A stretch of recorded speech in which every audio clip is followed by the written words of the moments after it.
Hello students, चलिए start करते हैं। एक्सरसाइज 1.1 का क्वेश्चन नंबर 7 देखते हैं क्या है।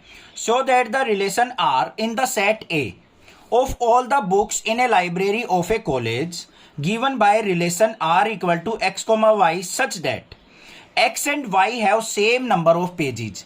दो बुक्स हैं, दोनों के अंदर सेम नंबर ऑफ पेज होने चाहिए। Is an equivalence relation. तो इस रिलेशन को हमें इक्विवेलेंस रिलेशन प्रूव करना है। अब इक्विवेलेंस रिलेशन क्या होता है? वो रिलेशन जो हमारा क्या हो, रिफ्लेक्सिव भी हो, सिमेट्रिक भी हो और ट्रांजिटिव भी हो, तीनों हो, उसको हम इक्विवेलेंस रिलेशन कह देते हैं। तो चलिए देखते हैं कैसे करेंगे।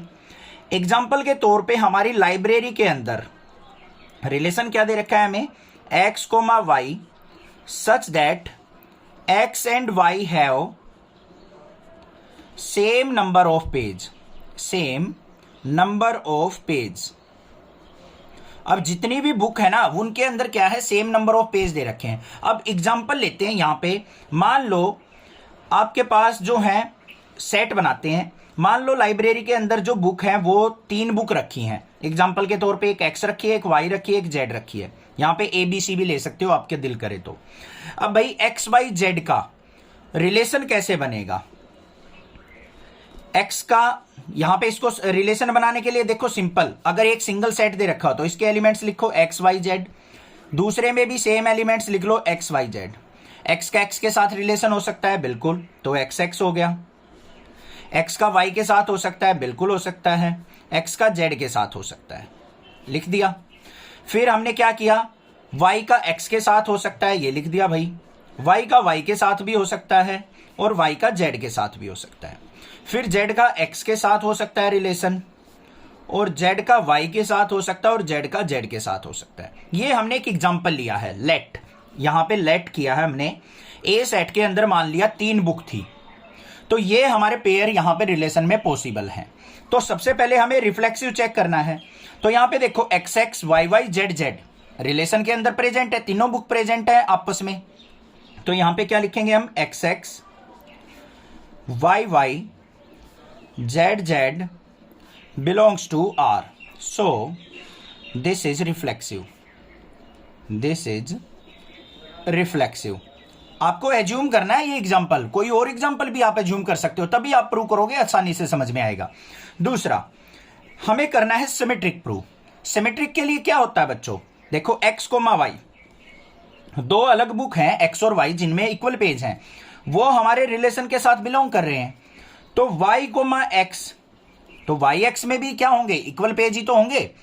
x इक्वल टू वाई कह लो या y इक्वल टू एक्स कह लो, बात बराबर है। ये y equal to X, Y X भी क्या है, रिलेशन में प्रेजेंट है। तो ये क्या हो जाएगा, so this is symmetric, this is symmetric. बस थर्ड पार्ट देखते हैं, ट्रांजिटिव कैसे होगा। अगर x कोमा वाई हमारा बिलोंग्स टू r है और y comma Z, Y Z कहां है, ढूंढो भाई, ये रहा, ये भी बिलोंग्स टू r है, तो x और z भी हमारा क्या होना चाहिए, so x comma Z belongs to r। तो एक्स जेड देख लो भाई कहां है, ये रहा, एक्स जेड भी रिलेशन के अंदर है। तो हम कह सकते हैं so this is transitive, this is transitive. आ गया ना समझ में? देखो एग्जाम्पल लेने से कितने अच्छे से क्लियर हो गया। वैसे मैं लिखता यहां पे कि दोनों बुक्स हैं, दोनों में इक्वल पेज हैं, उससे आप कंफ्यूज हो जाते। हमने एज्यूम कर लिया, यहां पे लेट कर लिया, ए सेट के अंदर एक्स वाई जेड बुक्स हैं, ये 3 ही बुक प्रेजेंट थी मान लो लाइब्रेरी के अंदर, क्योंकि हो तो बहुत सारी सकती हैं भाई, उसके केस लेके चलेंगे तो यहां पे पेज फुल हो जाएगा हमारा। बस हमने एग्जांपल ले लिया 3 बुक्स का, उससे सिंप्लीफाई करोगे आसानी से क्लियर हो जाएगा। 3 बुक थी, तीनों में इक्वल पेज थे, तो उनके पेयर ये बन सकते हैं हमारे। इनसे हमने रिफ्लेक्सिव, सिमेट्रिक और ट्रांजिटिव प्रूव कर दिया।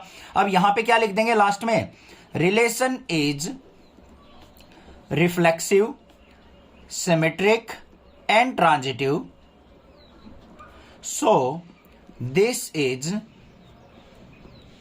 equivalence relation, equivalence relation। अगर तीनों रिलेशन हमारे सेटिस्फाई हो जाते हैं तो हम उसको इक्विवेलेंस रिलेशन कह सकते हैं। बस ये काम करना था। समझ में आ गया? क्वेश्चन क्लियर है? कोई भी दिक्कत लगे आप मुझसे जरूर पूछें, अदरवाइज चैनल को सब्सक्राइब कर लें, लाइक करें और अपने फ्रेंड्स को जरूर शेयर करें। Thank you students for watching. Next classes video.